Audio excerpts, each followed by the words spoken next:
嗨，大家好，我是球球，今天要教大家如何种植辣椒。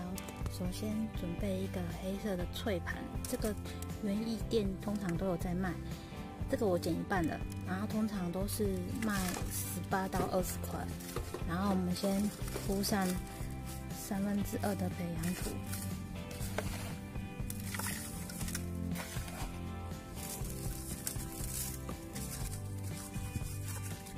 它的所有衬上，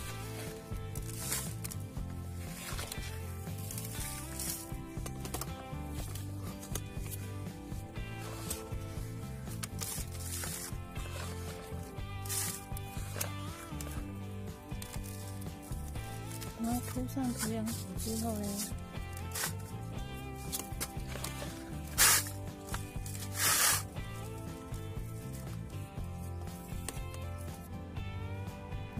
放下辣椒的种子，然后平均就是一个培养土里面放上2颗。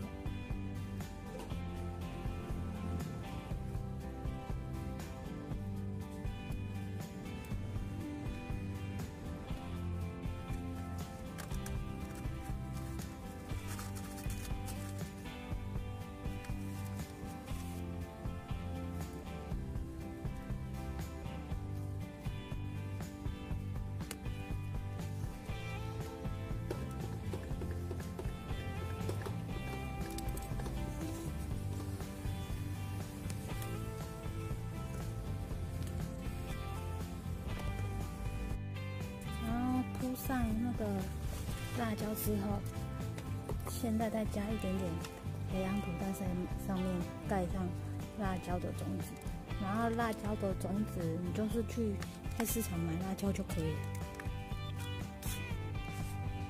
就是网络上有人在分享种子，你就跟那个人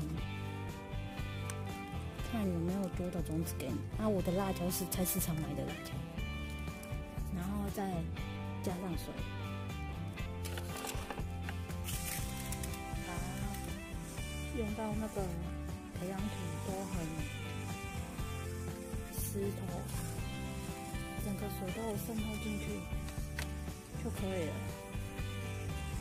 然后现在就是等它有小苗。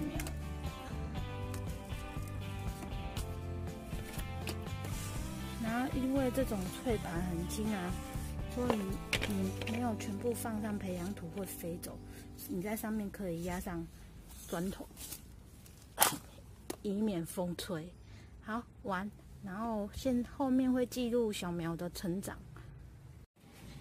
嗨，大家好，我是秋秋，这是上次种的辣椒，都长出小苗了。最近在下雨，然后下雨真的很快，长很快。这个大概是种下去到长苗，好像1-2个礼拜，我忘记，我要查一下。反正就是有顺利长出小苗。你看辣椒籽还在上面哦。这个是我把它分株了，你看辣椒籽还在上面哦。然后这次种植辣椒成功。是我的韭菜，哇，耶！